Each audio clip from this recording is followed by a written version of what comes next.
కోట్ల రూపాయలు, 9,74,000 కోట్ల రూపాయలు డెట్. అది ట్రెషరీ కావచ్చు, లేకపోతే ప్రభుత్వం ఇచ్చిన గ్యారంటీలు కావచ్చు, లేకపోతే పబ్లిక్ సెక్టర్లో తీసుకొచ్చిన డబ్బులు కావచ్చు, మొత్తం కలిసి ఇప్పుడు డెట్ సర్వీసింగ్ చేయాలి. అప్పులు కట్టాలి, వడ్డీ కట్టాలి.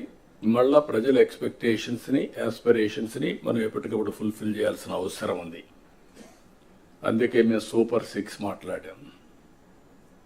ప్రజల్ని ఆ రోజు కన్విన్స్ చేయడానికి కానీ ఏం చేస్తామో నిర్దిష్టమైన హామీలు ఇవ్వడం. ప్రతి ఒక్క రాజకీయ పార్టీ కూడా ఎలక్షన్ మేనిఫెస్టో ఇస్తాం, ప్రజలు నమ్మి ఓట్లేస్తారు. ఆ తర్వాత పరిపాలన ద్వారా అవన్నీ ఫుల్ఫిల్ చేయడానికి ముందుకు పోతున్నాం. అందుకే 9 నెలల్లో మీరు చూస్తే అనేక హామీల్ని అమలు చేసుకుంటూ వచ్చాం. ఇప్పటికి పింఛన్లు దేశంలో ఎక్కడా లేదు. 4,000 రూపాయలు నా జీవితంలో నేను చూశాను. 2,000 నుంచి 200 నుంచి 2,000 చేశాం. మళ్ళీ 3,000 అయితే దాన్ని 4,000 చేశాం. తెలుగుదేశం పార్టీ 40 రూపాయలతో ప్రారంభించిన పింఛను ఈరోజు 4,000 రూపాయలు దేశంలో ఎక్కడా ఇవ్వని విధంగా ఇచ్చే పరిస్థితికి వచ్చాం. అదే మరి దివ్యాంగులకి మీరు చూస్తే 6,000 రూపాయలు చేశాం. అది కూడా 5,000 రూపాయల నుంచి 6,000 నేనే చేశాను. 2014లో 500 ఉంటే దాన్ని 3,000 చేసి మళ్ళీ ఇప్పుడు 6,000 చేశాం. ఇది కాకుండా మీరు చూస్తే కిడ్నీ పేషెంట్స్ కానీ, డయాలసిస్ చేసుకునే వాళ్ళు కానీ, ఇలాంటి వాళ్ళు చాలామంది ఉన్నారు. లెప్రసీ పేషెంట్స్ కానీ ఇలాంటి వాళ్ళందరికీ 10,000 రూపాయలు ఇస్తున్నాం. కొంతమంది బెడ్ రిడన్ అయిపోయారు, వాళ్ళకు ఒక మనిషి కావాలి అసిస్టెంట్. దానికి మానవతా దృక్పథంతో 14-15,000 రూపాయలు ఇస్తున్నాం. ఈ దేశంలో నాకు తెలిసి ఎక్కడ ఇవ్వడం లేదు. ఈ ఒక్క కార్యక్రమంకే 33,000 కోట్ల రూపాయలు సంవత్సరానికి ఖర్చు పెడుతున్నాం. This is the biggest DBT welfare programme. మీరు గుర్తుపెట్టుకోవాల్సిన అవసరం ఉంది. ఇంత చేసినప్పుడు ప్రజల్లో ఎప్పటికప్పుడు రిమైండ్ చేయడం కోసం 1 తారీఖు ఇస్తున్నాం. పేరు కూడా పేదల సేవలను పెట్టుకొని మనం ముందు తీసే పరిస్థితికి వచ్చాం. ఇది కాకుండా మీరు చూస్తే 204 అన్నా క్యాంటీన్లు.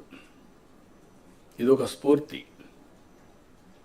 ఎన్టీ రామారావు గారు ముఖ్యమంత్రిగా ఉన్నప్పుడు అన్నదానం టీటీడీలో ప్రారంభించారు. ఇప్పుడు అది 2,200 కోట్ల రూపాయలు కార్పస్ అయ్యి సర్ప్లస్ మనీ వచ్చింది.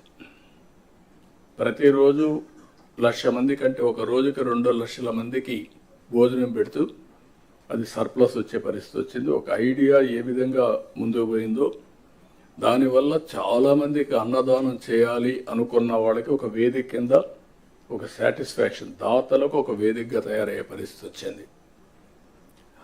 ఇంకొక పక్కన చూసి దీన్నే అన్నా క్యాంటీన్ని మీరందరూ కూడా శ్రద్ధ పెట్టి ఎప్పటికప్పుడు ఇన్స్పెక్ట్ చేయగలిగితే ఒక మోటివేషన్ వస్తుంది, ప్రజల్లో కూడా ఒక చైతన్యం వస్తుంది.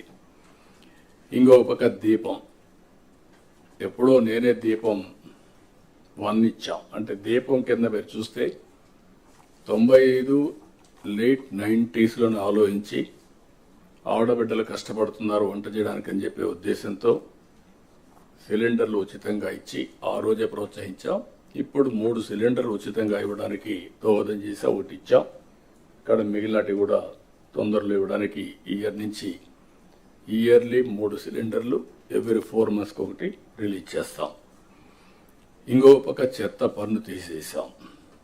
ల్యాండ్ టైటిలింగ్ యాక్ట్ రద్దు చేశాం. వచ్చిన మొదటి సంతకం 16,347